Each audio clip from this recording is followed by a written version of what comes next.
Welcome to Immersion. You have reached Strata 5, the Tiger Queen, memories. To function correctly, humans depend almost entirely upon memories.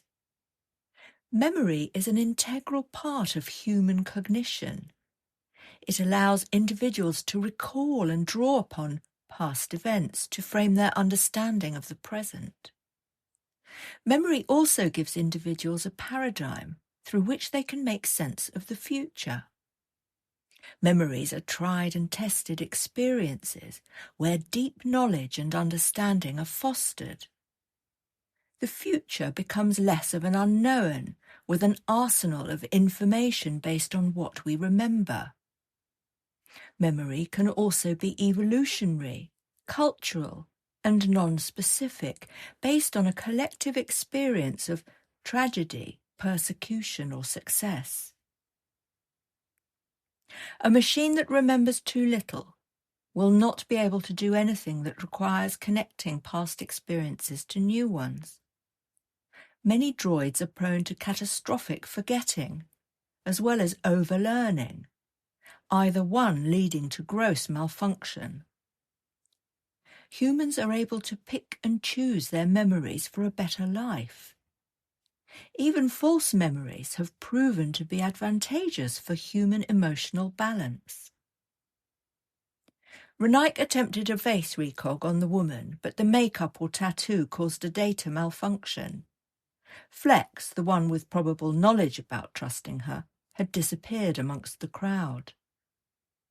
After a lingering interlude for summing up danger, but with no logical conclusion, Renaik followed his guide with some trepidation. The woman was effervescent and attractive, seemingly unfamiliar attributes that Renaik was surprised to have noticed. Such exuberances were not encouraged in the mid-castes.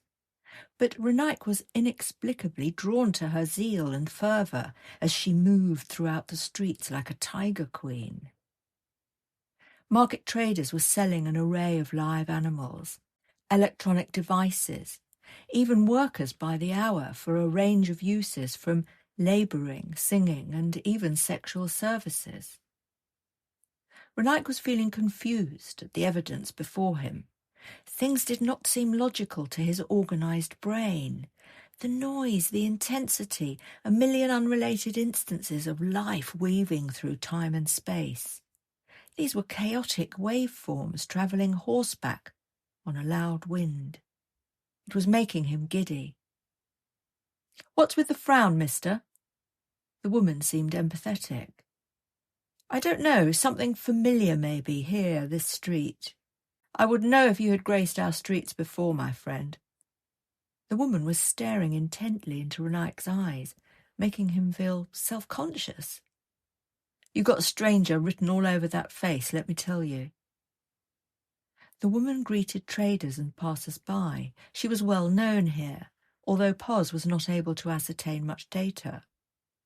"The woman is 20, human. She has had a child," said Pos. They arrived at a unit with barricades and metal shutters. It was constructed from an old underground train carriage, probably from the 21st century. "Here we go," said the woman. "That's 50 G-bits for getting you here, mister." "I have to get some money first," said Renaik. "What do I do? I have no ID." "You don't need ID here, mister. This is the hidden zone. The Urk's got no ID. No ID, no problem. This is a very special bank, just for people like you." "Well, how do I get money?" asked Renaik, now even more confused about accessing anything that may be stored in his POS and dubious about sharing his identity. The woman laughed. "You got to put something up, my friend." "Like my coat?" asked Renaik. "No, not in the bank. Your software course. Or hardware or files, whatever. Just plug in, give some data, get some G-bits in it. They take apps, software, POS. Day-to-day data. Is there waiter?" The woman cackled and then sighed, observing Renaik's discomfort. "I'll take you in, okay? I know the banker." Renaik pondered the likelihood of a successful solo effort and nodded in agreement. The woman bashed on the metal door and a hatch opened. "It's me, Queenie. Got a client for you, big guy." Dark peering eyes checked them up and down through a small rectangle. "Not the animals," said a loud, booming voice after tentatively opening a heavily armoured door. Inside was well guarded by large framed menacing characters. They were standard-issue security droids, the like of older versions that had been discontinued and recalled, then disassembled and officially disposed of. Security in the midcasts was controlled by force fields and lasers, with little need for big ugly droids. Renaik was ushered into a small cubicle with an array of plugs and wires. The woman gestured he should go in as she waited near the door under the watchful eye of the droid. Pos was glitching. Everything in the cubicle looked antiquated, probably from the early tech years. There was a chair and Renaik was motioned to sit down. He hesitated. "How does this work?" he asked the large droid. The droid seemed stupefied, slow and sluggish, as if it had been drained of power. He spoke slowly, with slurred words. There were intermittent beeping noises and error warnings coming from inside his head. "Here is the current exchange rate," said the droid, pointing to a monitor with flashing figures. "As soon as you are plugged in, we see what you got and make an offer. Then we transfer. You get a voucher here." He pointed to a small printing machine. "Then take it over there and get G-bits or S-bits." There were hundreds of wires and plugs, seemingly for extracting and monitoring every device from the last couple of centuries. Anything from antique video machines to digital clocks and hundreds of handset devices seemed to have a lead on offer. Renaik spotted the Mark III droid cable and shuddered. He checked his applications, then all the add-ons. He checked for any temp files he could get rid of. Then he checked POS and asked if there was a cleanup they could run.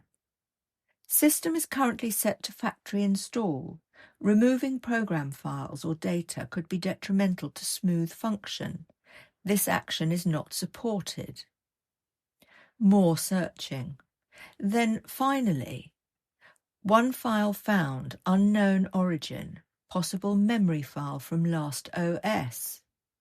Appears surplus to current operational needs, but I am unable to access file contents." The big droid began clicking its fingers slowly and grimacing.